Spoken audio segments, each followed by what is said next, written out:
Good afternoon, everyone. Welcome to Module 3, Recall Details of Reservation. Introduction. When entering reservation into any system, you will need to know where each field of information is required. In some cases, these fields are compulsory. In this case, you must input information in the correct format before being able to move to the, to the next field. Other fields are simply this, there to collect as much information as possible. Here are examples in the case of hotel reservation. The following information will be required.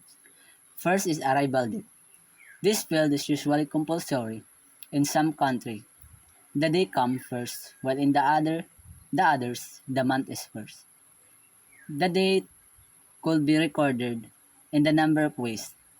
Whatever method is chosen by establishment, it is essential that all staff are trained to be consistent and use the same method. Next is arrival and departure date. This determines the length of the guest stay, and hence you are able to check an availability over this time frame. This is also compulsory, and you will be record this date in the same method as the arrival date. Some establishment might always require you to record the number of nights the guest is staying as well. This is to act as a cross reference to check that the arrival or departures date are correct. The next one is name of the guest. In the most cases, the surname of the family name will be recorded first with a comma to identify the end of the family name. Then the first name or initials follow. Try to make sure the spelling of the name is correct. Otherwise, this could cause problem later on you are trying to find the guest reservation. As this is also compulsory field, it is okay to ask the guest how to spell their name correctly. And make sure you are recording the name of the guest and not the name of the person making the reservation. And then the phonetic alphabet. Phonetic alphabet has been designed to be used over radio or telephone in order to get the sound of the letters correctly. So learning the alphabet and using it is assist you when spelling out names and place is a good tool. The next one is title of the guest. Most establishments will require a title for the guest. Sometimes this is identified gender such as Mr. or Mrs., Sir or Lady, and sometimes this is identified rank or status such as doctor, professor, or sergeant. Type of rooms the guest requires. The arrival date plus the departure date and the type of room will be contribute to ascertain whenever or not the guest request can be accommodated. This is known as a checking the ability.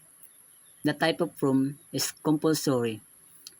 Field and is usually recorded in the code format with the number of letters used being determined by the skip allocated by the computer system and will be vary from one establishment to another.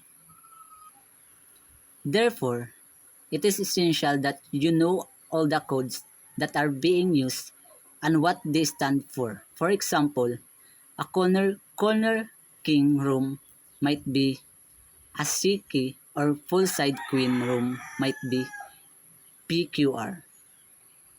Next one is time of arrival or estimated time of arrival known as ETA.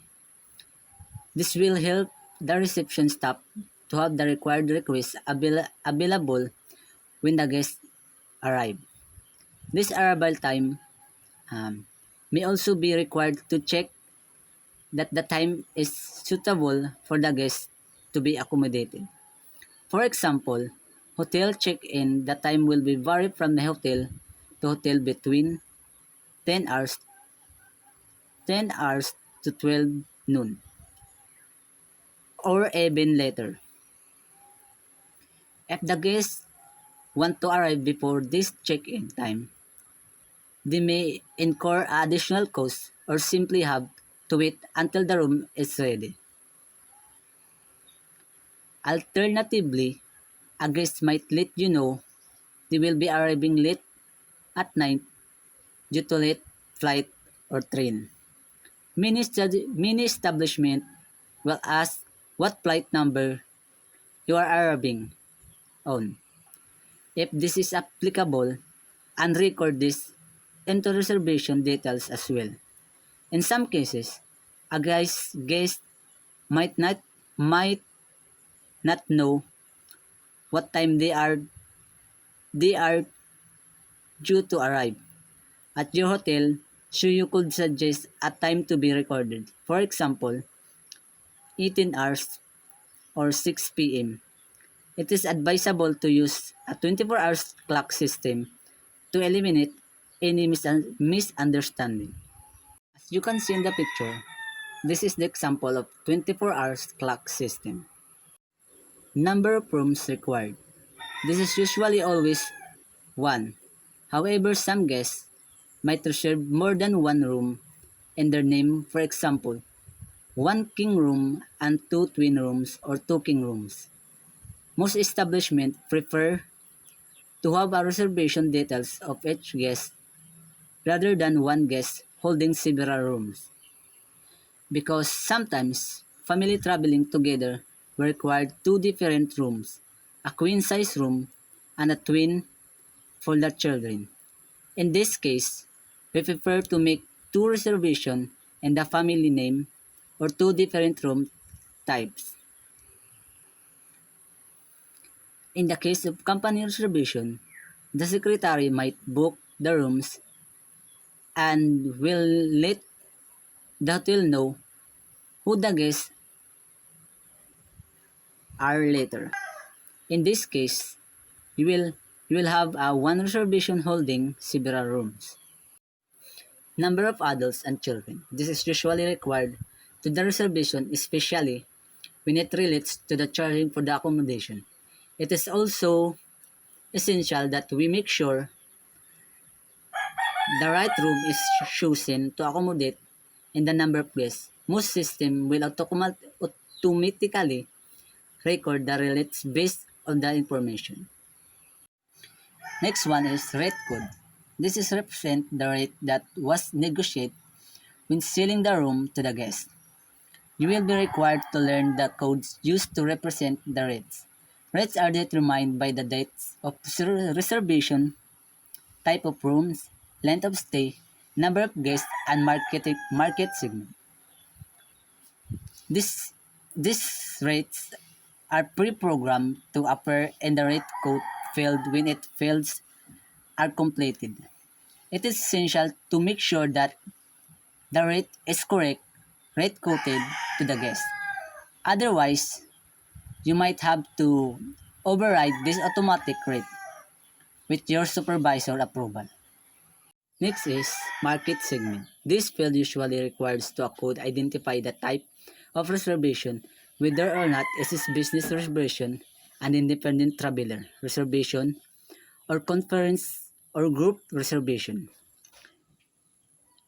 Each of these categories will have a specific rate attached to it.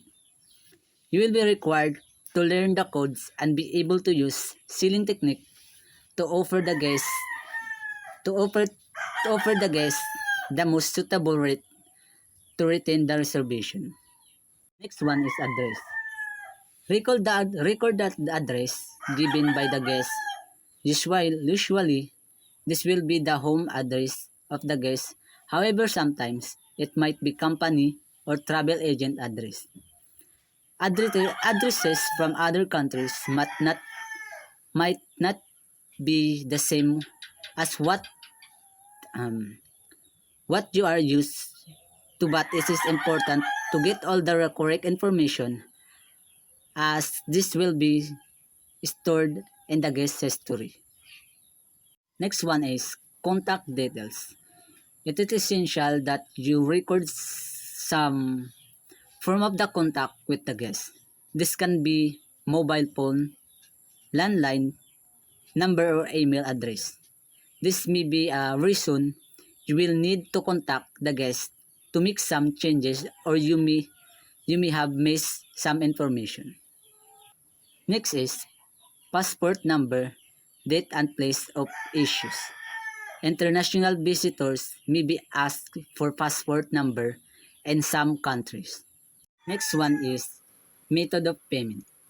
It is essential to record the guest's preferred method of payment such as credit card, company change, approval required, or voucher number.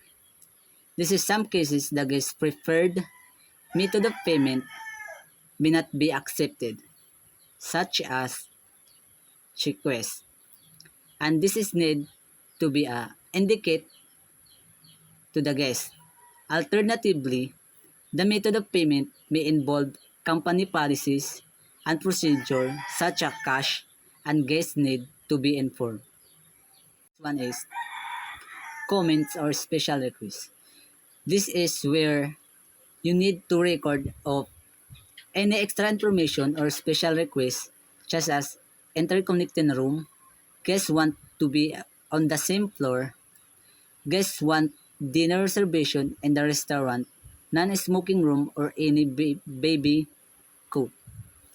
These requests may be require additional actions and may involve other departments. Next one is confirmation number. Many systems will automatically generate to the confirmation number when you make reservation. You need to let the guest know and record this number as it may be used for identification in the future. The last one is date and taken by. This information is required for internal use. The date reservation was taken and the name of the staff member who took the reservation, as you might have to speak to the staff member to clarify some of the information on the reservation.